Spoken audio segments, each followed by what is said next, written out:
Penghayatan birokrasi secara feodalistik mendorong orang untuk tampil secara lahiriah dan formal. Kebiarnya atau luarnya saja yang bagus, panggilan tugasnya yang merupakan nilai pokok tidak dilakukan secara baik.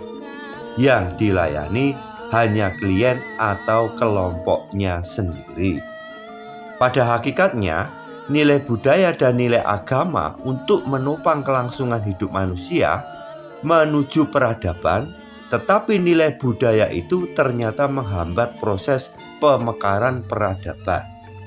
Berarti hal itu bukan nilai yang baik. Nilai tersebut harus diakhiri. Kita tidak perlu memanipulasi hak seseorang hanya untuk sebuah kebersamaan yang tidak menjunjung tinggi kejujuran dan kesatriaan. Nah, masih budaya mundur itu dikencangkan?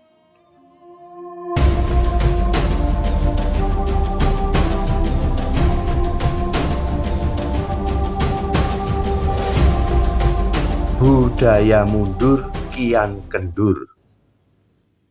Pejabat publik yang diduga melakukan kecurangan atau dalam berbagai bentuk kejahatan halus demi memuluskan harga dirinya makin tampak di Indonesia.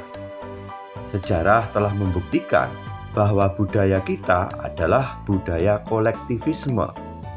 Sumber nilainya ada pada kebersamaan atau kekerabatan.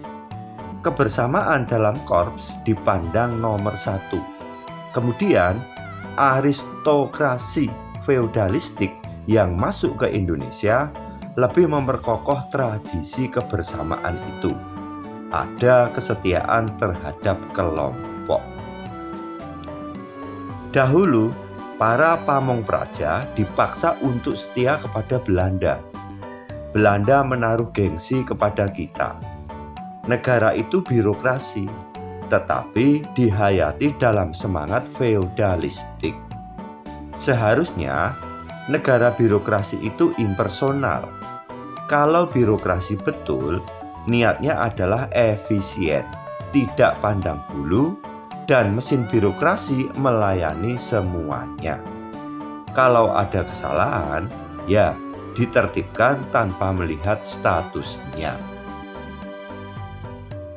Dalam sejarah, semua raja kita dahulu tidak punya tanah lagi, sebab diambil oleh Belanda.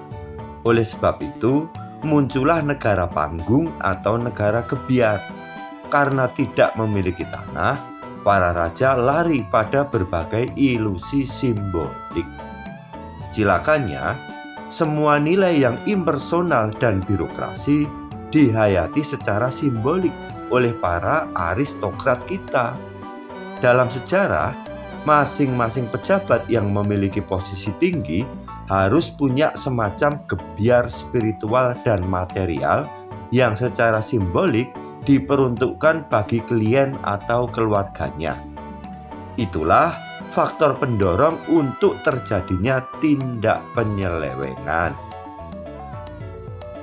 Penghayatan birokrasi secara feodalistik mendorong orang untuk tampil secara lahiriah dan formal. Kebiarnya atau luarnya saja yang bagus, panggilan tugasnya yang merupakan nilai pokok tidak dilakukan secara baik. Yang dilayani hanya klien atau kelompoknya sendiri. TK tidak mau mundur itu kuat sekali, walaupun masyarakat sudah tahu adanya kolusi dalam korupsi, sebab telah saling memberikan imbalan. Dalam budaya kolektivisme, ada kebanggaan terhadap sesuatu yang sifatnya simbolik. Secara individual, orang yang telah korupsi atau kolusi sangat mungkin mereka bersalah dan mau mundur. Akan tetapi, karena dalam kelompok tersebut ada yang dituakan, ada bosnya, sehingga kalau bos itu mengatakan jangan mundur, ia akan patuh. Munculnya kasus tersebut membuktikan bahwa kebudayaan kita belum banyak beranjak dari kesetiaan terhadap kelompok. Kesetiaan itu belum tertuju kepada rakyat. Soal tanah, buruh, dan kepastian hukum kurang diperhatikan. Soal tanah misalnya, rakyat ibarat hanya diberi 2 batang rokok atau 2 buah kerupuk. Pelaksanaan tugas yang tidak dipertanggungjawabkan menyebabkan kewibawaan, citra, atau jati diri pemerintah menurun. Hal itu tidak bisa diobati dengan slogan clean government dan segala macamnya. Rakyat harus mau bukti bahwa right is right, wrong is wrong. Rakyat tidak butuh berbagai ulasan kultural untuk menutupi borok dalam budaya kita. Budaya kita memang sedang sakit. Kita mau tampil dengan gebiar asri, tetapi dalamnya ada borok. Borok itu harus dikuak. Sepakat ini rakyat dengan sikapnya yang makin kritis menuntut pertanggungjawaban dari para birokrat. Pertanggungjawaban itu harus disertai bukti dan dijelaskan secara transparan. Jika tidak, birokrasi akan mengalami krisis kepercayaan. Kita sedang mengembangkan nilai-nilai yang bisa menjadi acuan hidup bersama. Salah satu nilai itu adalah hormat pada orang yang dituakan. Kita ingin menghormati orang tua yang pernah berjasa untuk bangsa dan negara ini. Tetapi kita harus ingat bahwa semua nilai kultural itu ada batasnya.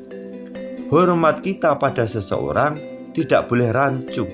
Kalau seseorang itu salah, ya katakan saja salah.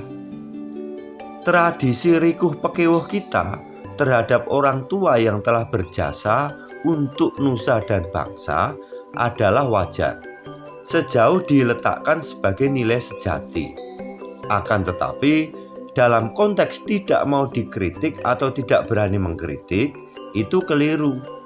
Adanya ketidakterbukaan dan eufemisme dalam media massa dalam mengapungkan kritik, hal itu hanya mau mengatakan pada kita bahwa tradisi rikuh pekewuh dipahami dalam stadium yang sakit.